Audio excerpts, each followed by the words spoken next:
We'll go there. Thank you so much, and solidarity with the PCS and with all of you. It is really brilliant to see all of you here today as part of the big one. Thank you for being here. Thank you for using your power and your voices to demand our right to a livable future. We are trade unionists, we're environmentalists, we're peace activists, we're campaigners for social justice, for equality and human rights. We're students, we're families, we're children, we're grandparents, but we are all of us, united to survive. And we have 3 key messages to deliver to those ministers in Defra today. And the first message, you know, is incredibly simple. Please, please tell the truth. Tell the truth about the scale and the scope of the nature and climate crisis. Tell the truth about real solutions, not false solutions. And tell the truth about climate justice. And our second message is to stop aiding and abetting the climate criminals, those fossil fuel giants who are destroying our futures and the future of this one infinitely precious planet. And third message is to keep fossil fuels permanently and firmly exactly where they belong, in the ground.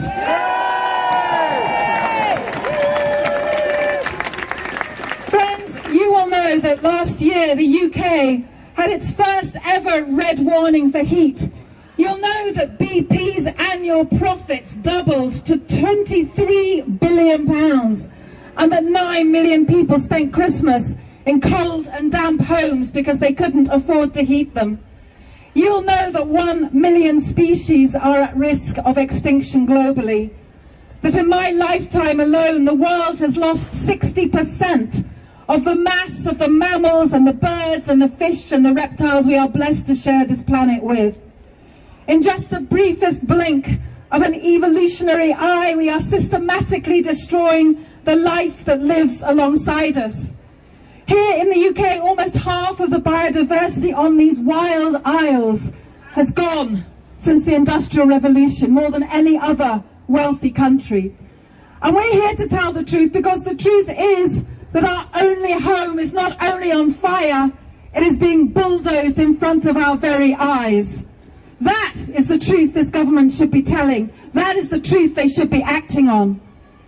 Ministers talk about restoring nature and they talk about net zero by 2050. But the truth is that not only do they not have any plan to get there and to achieve that, but there's not even a fair target. The science demands much more from us, from a rich industrialized country, than net zero by 2050. Because the truth is that net zero by 2050 relies on not counting imported emissions. It relies on technologies that aren't even invented yet. It ignores our historic emissions, and it ignores the racial legacies of colonialism and slavery. And that is why we say, friends, that the global climate crisis is a racial justice crisis. Yay! That's why we say climate justice must be front and centre of all climate action, and that the UK must pay climate reparations.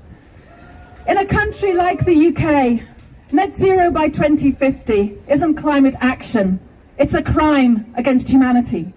Real climate action is real zero by 2030. It's the UK doing its fair share towards reducing our climate emissions in line with 1.5 degrees.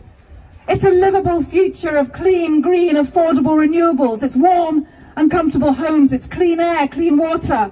It's skilled and stable jobs. It's a future where the songs of the swifts and the house martins, the greenfinches and the cuckoos and the nightingales fill our skies again. But none of that is possible whilst the climate criminals are allowed to operate with impunity, while the fossil fuel giants keep on polluting.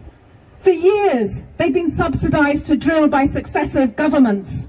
And now they're reaping even more obscene profits. They're being handed an extra £10 billion to go on pumping oil and gas. It is wrong, it is criminal, and it has got to stop.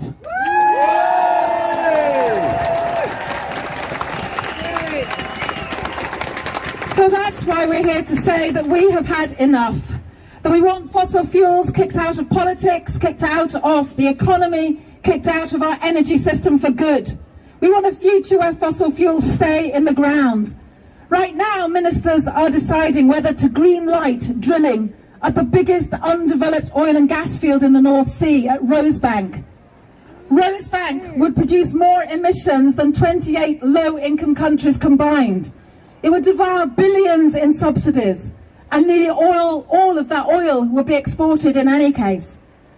So friends, we chose a different future when we stopped plans to drill at Cambo, and we can do the same again. So let's stick together, let's stand together, let's stop the North Sea becoming yet another climate crime scene. Let's make sure this government keeps fossil fuels in the ground, and let's together stop Rosebank. Thank you.